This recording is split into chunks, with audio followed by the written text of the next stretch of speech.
Are you looking for an internet talk radio station for your podcast? Look no further. At the helm of Passionate World Talk Radio are two women that want to provide a spot for you and your podcast to be heard. There are many other places for your podcast, but PWTR has the audience. You will not be disappointed. Our station has been on the internet for the past 16 years. Call us for more information. 484-364-1032 or text Jeannie White, station manager at TheConnectshow@gmail.com for podcast show details. Welcome to Passionate World Talk Radio. Educate, enlighten, entertain. Hello, everybody. This is Betsy Wurzel, your host of Chatting with Betsy on Passionate World Talk Radio Network, where our mantra is to educate, enlighten, and entertain. The views of the guest may not represent those of the host or the station. Folks, I have an amazing guest with me today. All my guests are amazing, if I have to say so myself. I love the guests I have on my show, and today is no exception. I have quite an amazing woman today, Jan Phillips, who wrote the book, Still on Fire, Field Notes from a Queer Mystic. Jan Phillips also did a TedxTalk last year. She wrote many books, 10 other books than the one that I just mentioned. And her quest has led her into and out of a religious community across the country on a Honda motorcycle and around the world on a one-woman peace pilgrimage. She has been a writer and photographer since the mid-1970s, an artist in many arenas. Jan has 3 CDs of original music, a YouTube channel, a monthly newsletter, podcast, and videos that connect the dots among evolutionary creativity, spiritual intelligence, and social action. Jan Phillips also has it's called her Living Kindness Foundation, which supports school children in Nigeria. And I want to welcome Jan Phillips to Chatting with Betsy. Welcome, Jan. Thanks. I'm glad to be here today. Thanks for inviting me. You're welcome. I have to say, it's an interesting title, catchy, but just as I was telling you before, I have to tell the audience, I love the cover of this book because it's a picture of Jan with a rainbow scarf, long, and a very pretty scarf. And so you're walking towards a light, a path towards the light.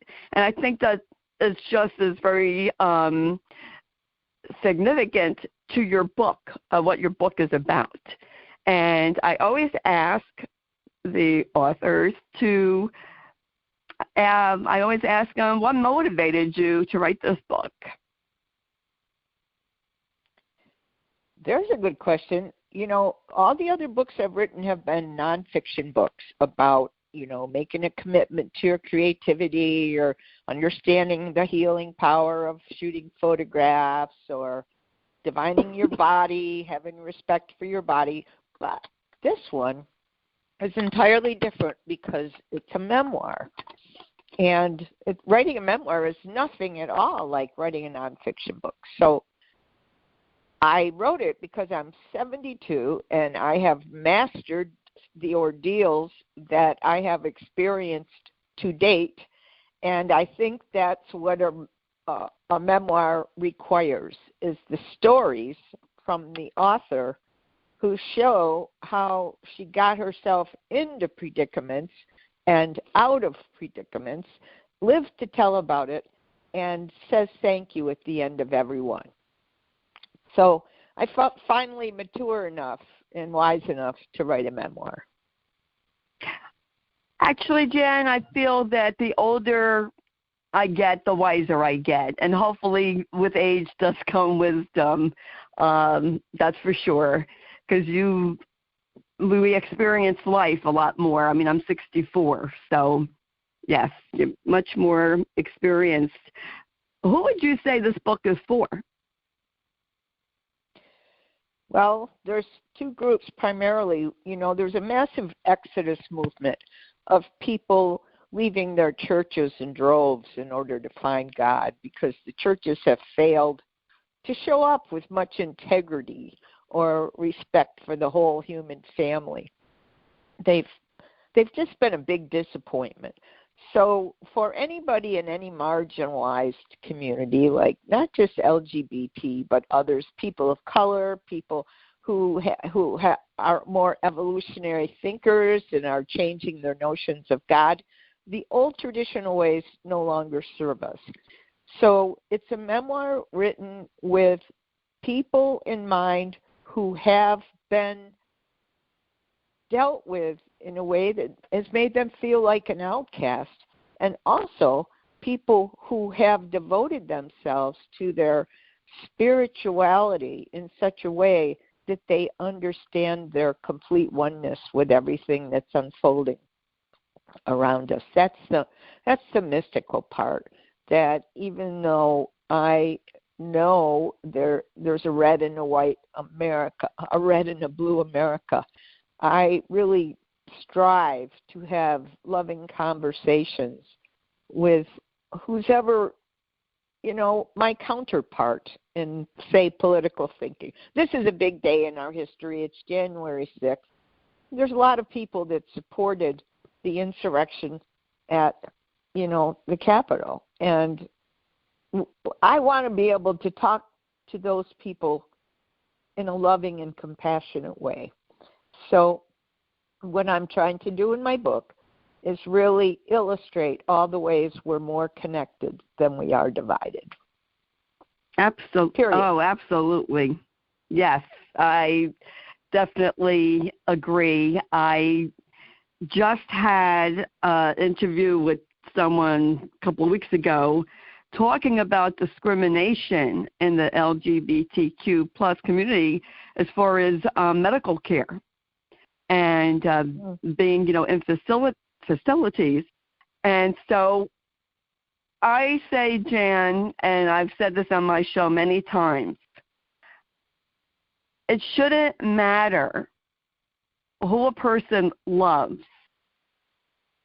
And even if someone doesn't accept their lifestyle, no one's asking anyone to like it, but it doesn't give anyone the right to belittle, to be violent to another human being. I don't care who or what you are. Nobody has the right to do that to another person. And we are more alike than we are different. And I get very passionate about that because I don't like to see people treated in a mean, bullyish way. I just don't like it.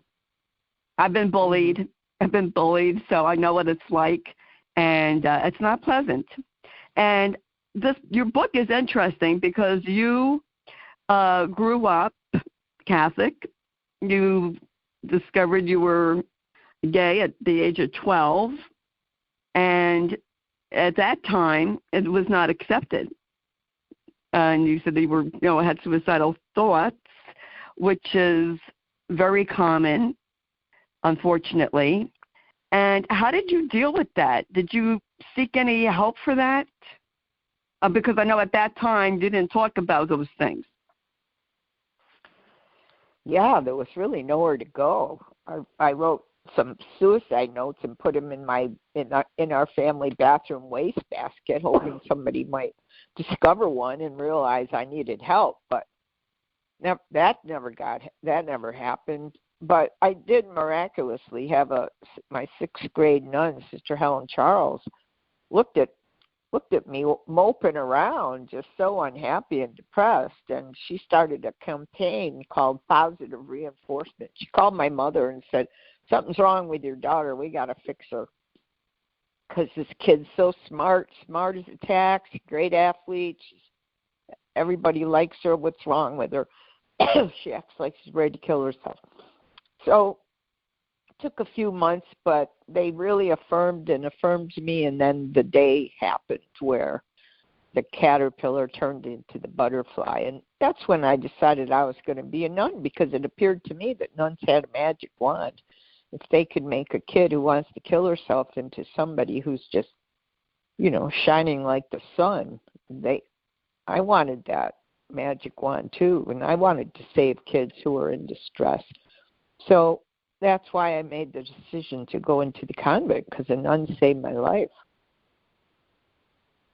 Interesting. And then you went into the convent and you were kicked out. That didn't work out. Can you tell us what? Yes. Well, kicked out because, they can't abide homosexuality there, right? They're always on the lookout for any of these sensual relationships, which they refer to as carnal.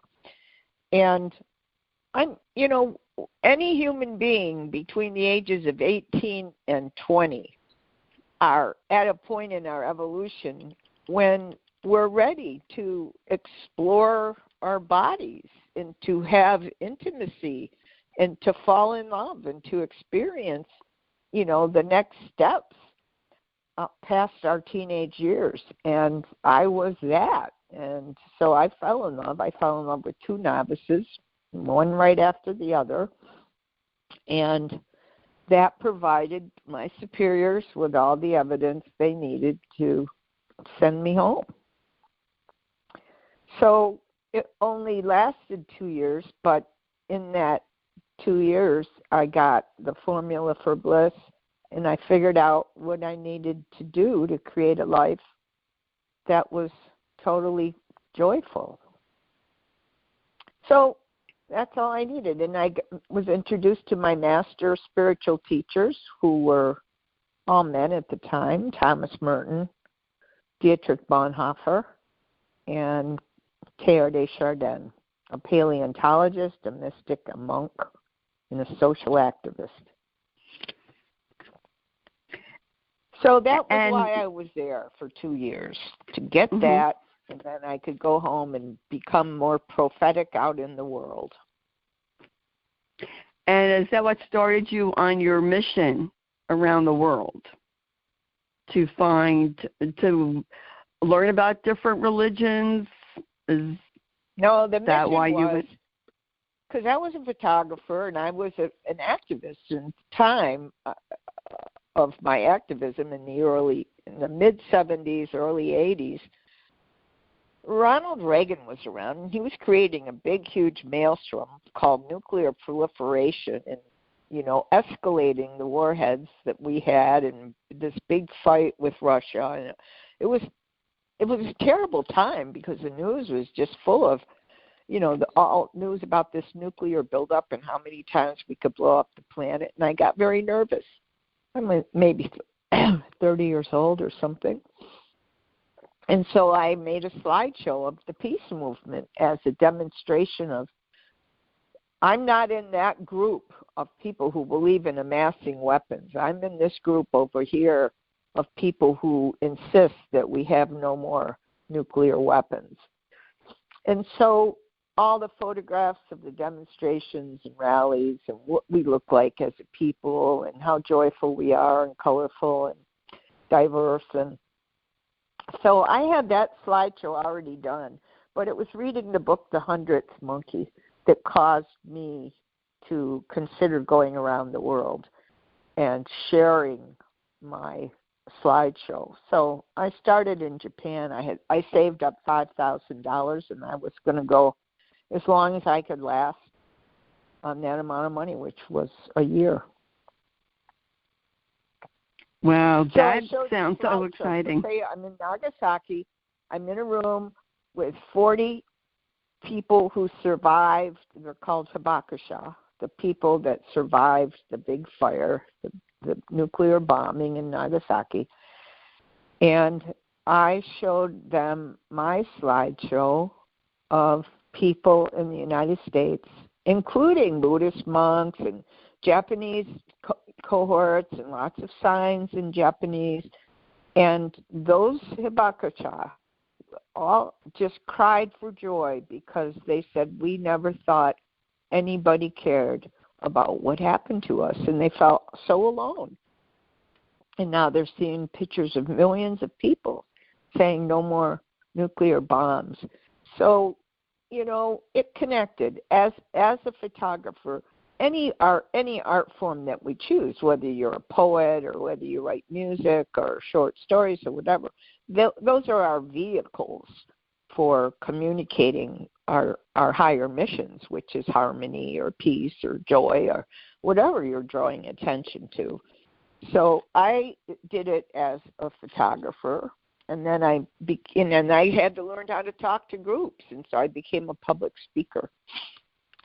And that's what I did for a year, talk to people about how we as individuals contribute to peace in the world.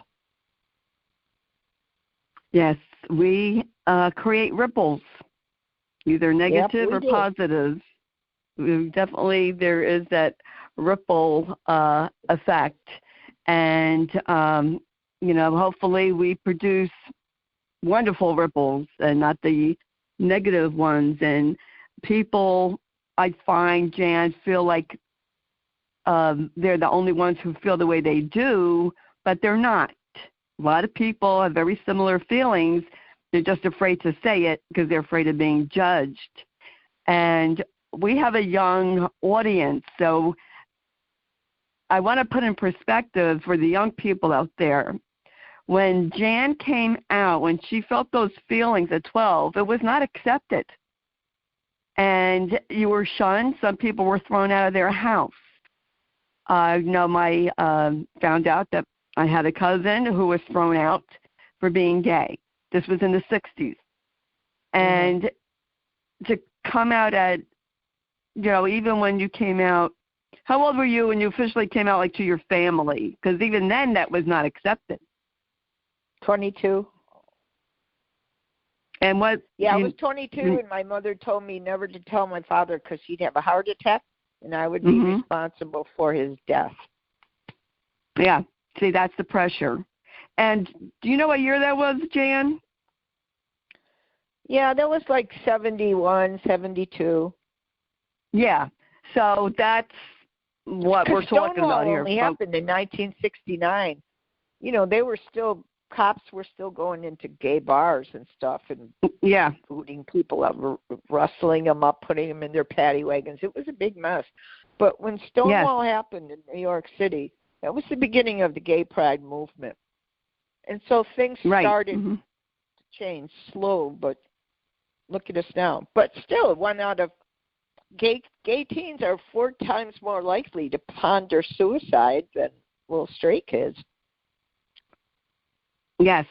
It's challenging. Yes, and I don't understand, really, I'm a parent, and I don't understand why any parent would throw their child out of the house and disown them just because of who they love. I mean, I just can't wrap my head around that. I didn't raise my son that way at all, to be a prejudice against people. And I just don't understand why people are so hateful. Can you explain why the distinction queer mystic? Because I think that's interesting. Well, queer because it's in your face. It can't be misunderstood. Everyone knows what you mean. And we were not able to use that word when I was young, when I was coming out, because it was a swear word. And so you can't use the word queer talking about people. And now the younger folks from LGBTQ community are kind of reclaiming that word. When I came out, all the women in my community were reclaiming the word dyke.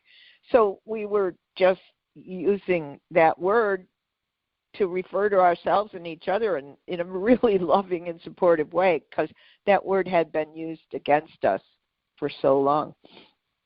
So queer is kind of in that category that I I wanted to give the reader some indication that this was going to be a little in your face.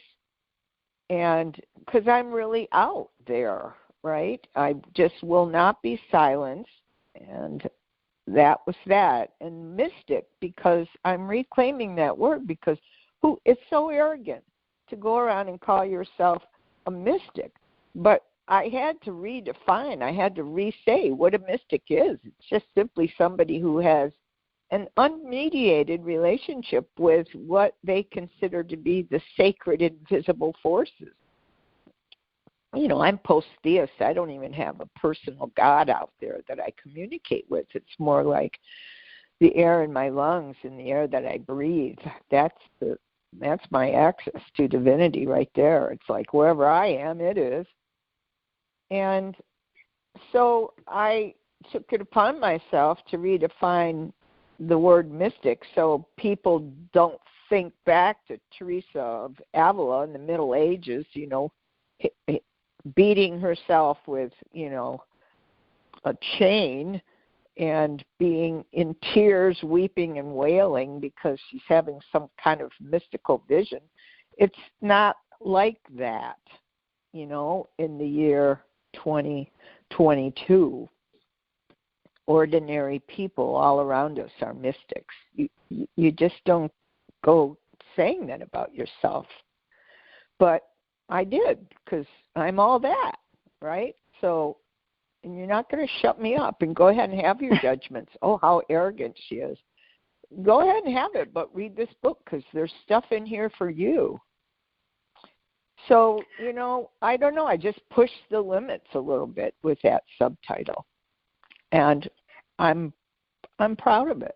I understand it may not get as many reviews because there's so many homophobic people still out in the world who will just not take it on. But I don't care. I'm writing it for people who know they can find themselves in there, because queer is right there in the book title. Yes, there's no mistaking that. And, you know, I just noticed that after the word fire, you had this, like a spark, you know, a spark of fire. And right. I think that's what your book does. It sparks people to think, sets a fire in them. Hey, if Jan could be an advocate and be outspoken, why can't I be? Right. You know, why can't I find my spiritual awakening and do something to, you know, help other people? That's what I got from that. And what would you like people to take away from your book, Jan? I'm sure there's a lot, but well, what would you... exactly what you just said. It's kind of this. When you read it, I want them to have the feeling, a feeling more than a thought that, wow, if she could, I can. And that's how I didn't know I could go around the world until my friend Patty O'Connor went around the world.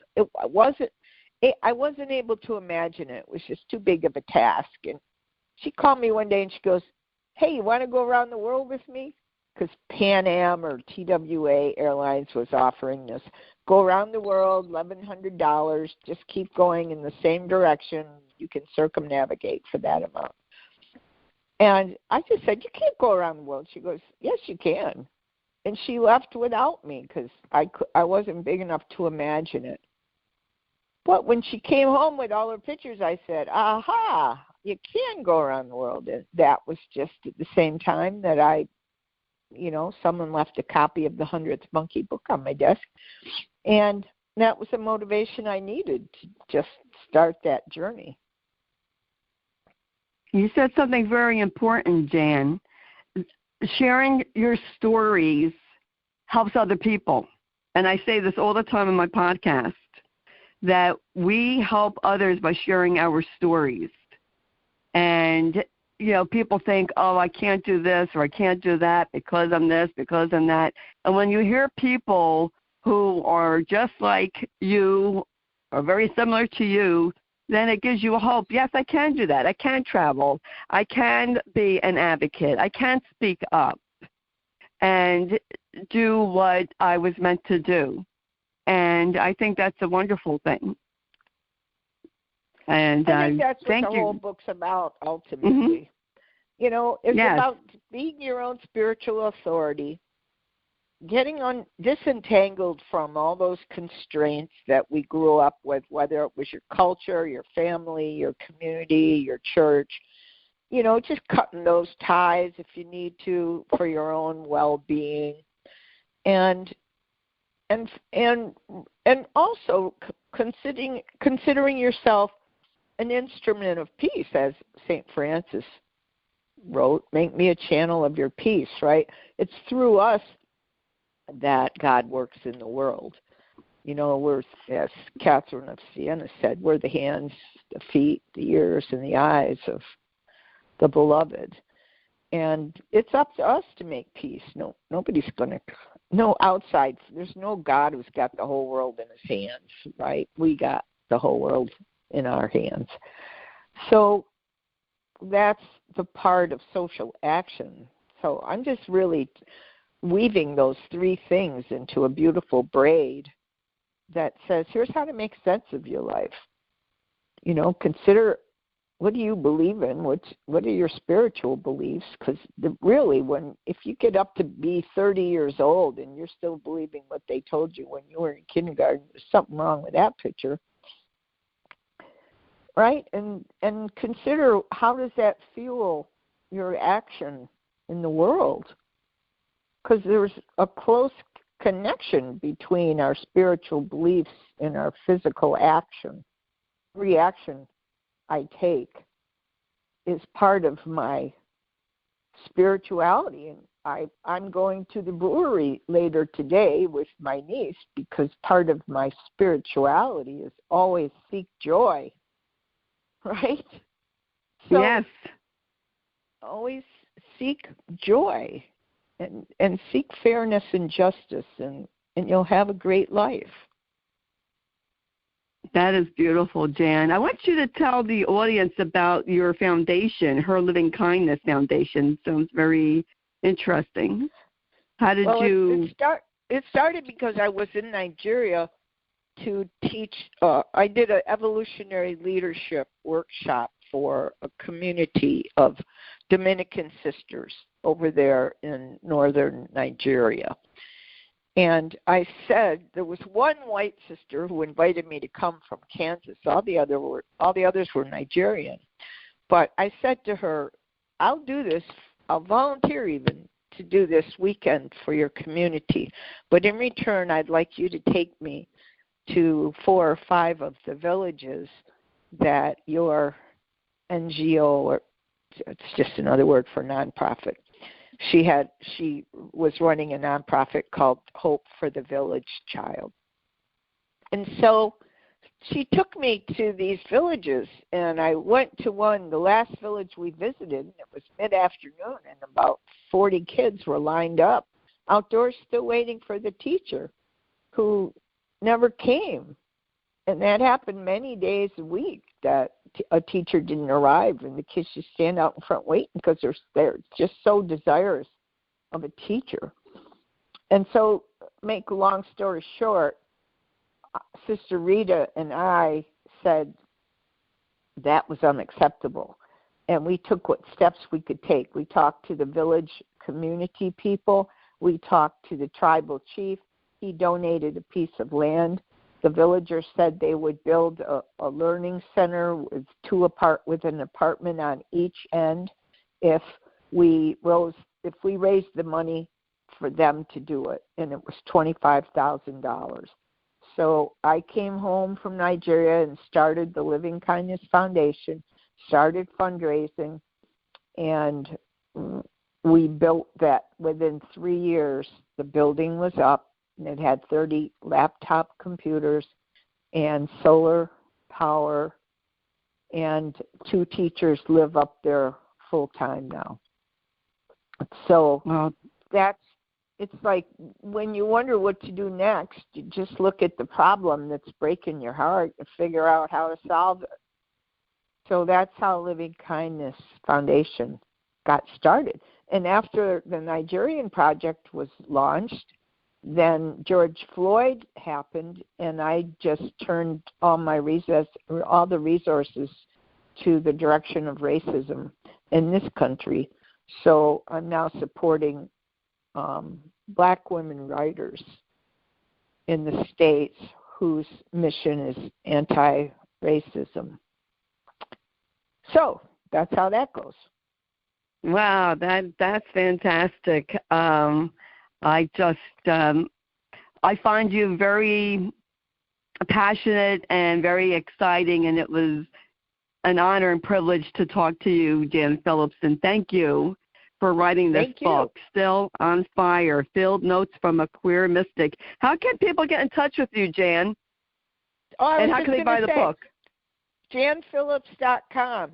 They should get on my newsletter list because they'll hear from me every Sunday morning. They'll get a little bulletin from Immortality from me. JanPhillips.com. And you could get the books from me, or you could get them from Amazon if you're, Prime members and you like that free shipping thing. You could get them from Unity. But it's always possible, yeah. Get the book, but most importantly, get in my circle because I will support anyone out there in every way that I can. Oh, that's so cool. I do get, every guest says to me, Betsy, we hear your passion in your voice. I can't help it. It's who I am. I don't apologize anymore for who or what I am. Yeah. Folks, get this book. Go to Amazon.com. Get in touch with Jan Phillips. Get her newsletter. Yep. Listen to her talk on TEDxTalk on YouTube. Yep. And what's the name of your YouTube channel, Jan? Do you have a specific channel? Can just Google they can Google Jan Phillips, and then I have a big channel under this weird name called Janny Pants the Great. That's a secret code. Janny Pants the Great, but they can find me. They can Google it. Or just email me. They email me, Jan@janphillips.com, and I'll tell you everything. Oh, okay. That is terrific. Thank you so much, Jan Phillips, for writing this book. It was great talking. Okay. It was nice talking to you, too. Bye-bye now. Bye-bye. Bye-bye. Thank you to Jan Phillips. I want to thank Sarah Scarlett, owner of Scarlett Publicity, for arranging this interview. I want to thank Jeannie White, station manager, Passionate World Talk Radio Network, for writing the blog and producing the show. Please read the blog. It will have information about Jan Phillips. And I want to thank Lillian Caldwell, CEO of Passionate World Talk Radio Network. And I want to thank you, the listeners, for listening. Please share this podcast to help someone that you know. You never know who you will be helping. And if you missed any of this podcast, you can hear it all over again wherever you listen to your favorite podcast. And it is free to subscribe to Chatting with Betsy. I am on Spreaker, Spotify, CastBox. I am all over the place. And I want to just say to the LGBTQ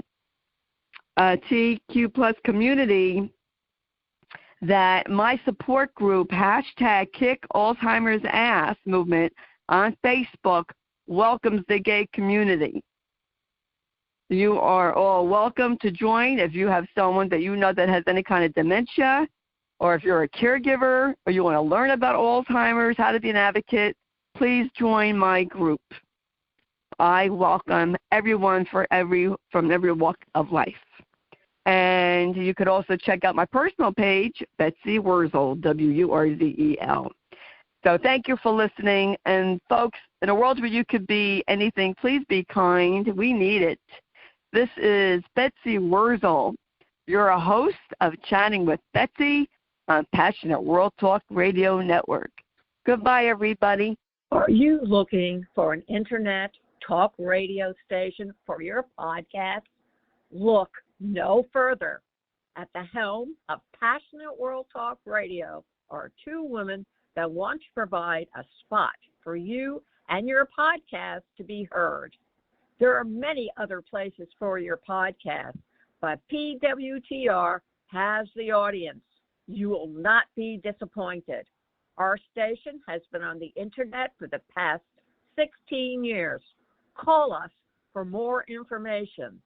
484-364-1032 or text Jeannie White, Station Manager, at TheConnectshow@gmail.com for podcast show details.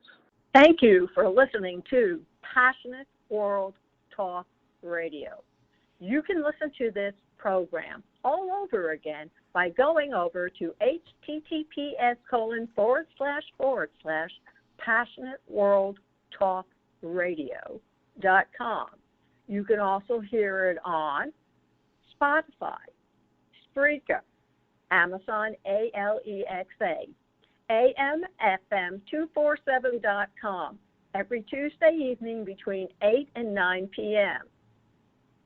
YouTube, Facebook, Facebook Live, LinkedIn, and all the other podcast directories one can find on the Internet.